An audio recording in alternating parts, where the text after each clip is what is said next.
For the majority of video games that exist right now, not dying is sort of the whole point. Even in series like Uncharted or Call of Duty, where the game is coded to make you feel like an unstoppable, unkillable hero, the reality is any wrong move and it's a quick trip back to the last checkpoint.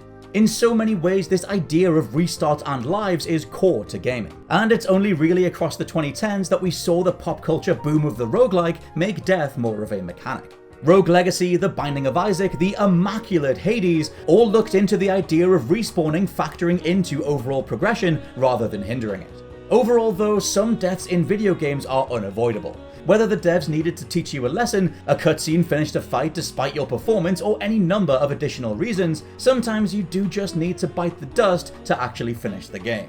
I'm Scott from WhatCulture.com, and these are 10 video game deaths you couldn't avoid. Also note, there are spoilers within, please check the description for details. Number 10. Sacrificing yourself to save the world. Persona 3.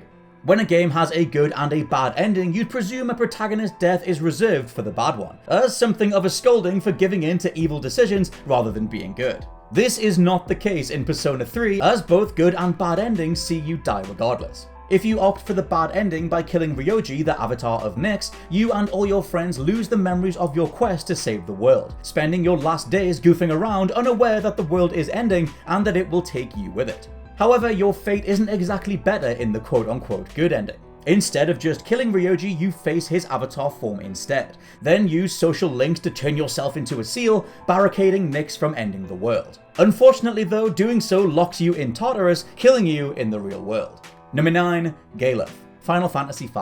While Aerith is forever held up as the iconic death in Final Fantasy history, Galuf goes out in style, literally facing off against the final boss of the game by himself at 1 HP. All of this to protect his granddaughter. While this context makes his death more logical than Aerith's, here the party do try to use items to revive him, but fail as he's too far gone, having pushed past the point of death while fighting. All of this makes this death one of the most notable scenes in the franchise that rarely gets its due. Number 8. SEATH the Scaleless. Dark Souls. The true bane for those trying to get through Dark Souls with 0 deaths comes in the form of SEATH the Scaleless, as you do have to die to him once before you can do the fight properly. While there are technically ways around this, such as equipping rings that prevent you from going hollow or losing souls, you still have to be murdered by him in order to awaken the Archives Tower prison, allowing you to continue through the rest of the game. Though many have tried, SEATH simply isn't beatable at this early stage without cheating, as he's effectively immortal. Thanks to his primordial crystal, SEATH is invulnerable to even your most powerful attacks, and even though you can leave the Fog Gate in defiance, at some point you will have to die to continue overall. Number 7. The first GENICHIRO fight. SEKIRO Shadows Die Twice. Throughout Sekiro, you'll fight GENICHIRO a minimum of 3 times. Once in the beginning, once halfway through, and once at the very end, where he's a big ol' penis. You'll likely die to him countless times though, simply down to the difficulty of these fights. And turns out even the most master players have to be defeated once in that first encounter. Yes, painfully, even if you do get good enough to beat GENICHIRO in this opening quasi-tutorial duel, you'll still get killed by him in a cutscene. One of his cronies distracts you with a throwing star, and he runs in for the kill anyway. Yes, he really is that big of a dick. Number 6. Dan. Obscure.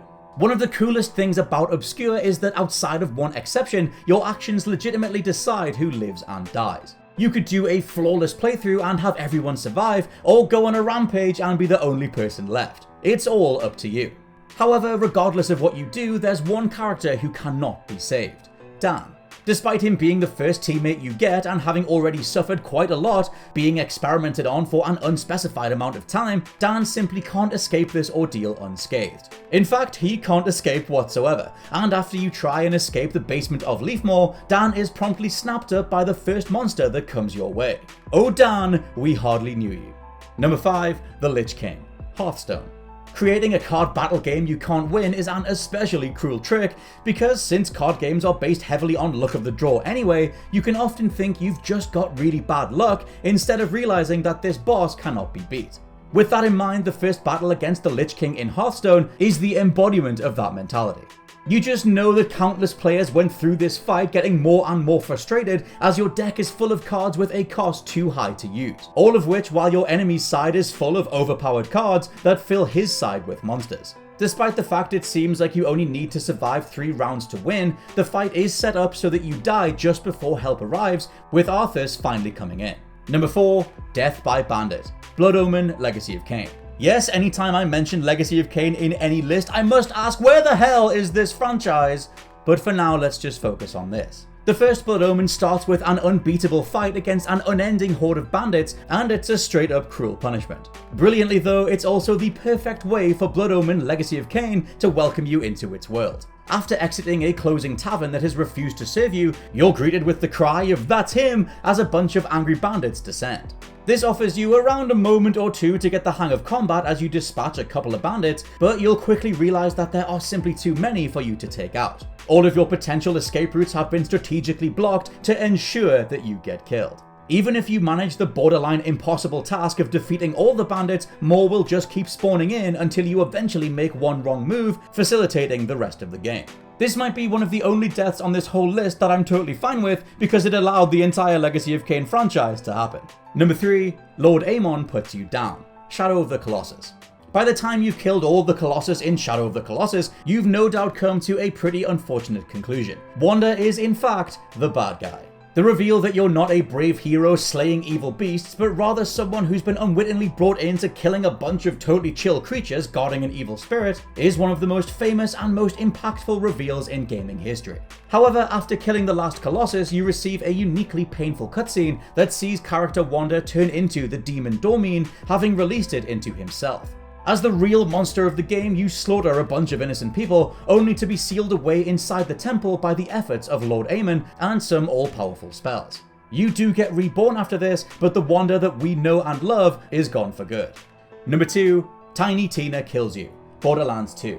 If there's one thing Borderlands 2's DLC Tiny Tina's Assault on Dragon Keep makes clear, it's that Tiny Tina is going through some stuff. When you play through the regular game, you don't recognize just how much Roland's death is affecting her. Then you play through this extra content, and it becomes very apparent that Tina has delved even deeper into a dark fantasy world to escape reality. Since you've decided to play D&D, this anger is to some degree directed at you throughout the course of the campaign. It's best shown in the first 5 minutes when Tiny Tina creates a dragon that you can't hurt and uses it to immediately kill you. Lilith then reminds Tina that starting a game with a boss fight you can't beat is pretty awful, and Tina brings you back out of guilt. It's a good thing she does, as this leads to one of the most interesting, funny, and occasionally quite sad storylines in the entire franchise. And number 1, The Demon. Clash at Demonhead. When a game is called The Clash at Demonhead, I'm gonna go ahead and say they need to make demons a pretty big deal. Since most unbeatable bosses appear at the start of a game, you just won't expect to be totally flattened around the midpoint. Visit Route 15 in this game and a particular demon will just tear you to pieces within the blink of an eye. This is because you aren't supposed to beat this boss. Instead, you're supposed to be humbled by it. Having gotten so thoroughly beaten down, you realize that you need a specific secret weapon and set off finding the Sword of Apollo, all of which hopefully leading to your eventual revenge. Since character death wasn't a thing in side-scrollers for story purposes, usually it's just to take a life off you, this decision made Clash at Demonhead stand out, maybe also leading to the name being used in the Scott Pilgrim series. And those have been my picks for various video game deaths that you just could not avoid. Let me know your favorites down in the comments below, and please check out the WhatCulture Gaming Podcast. For now, I've been Scott from WhatCulture.com, and I'll catch you soon.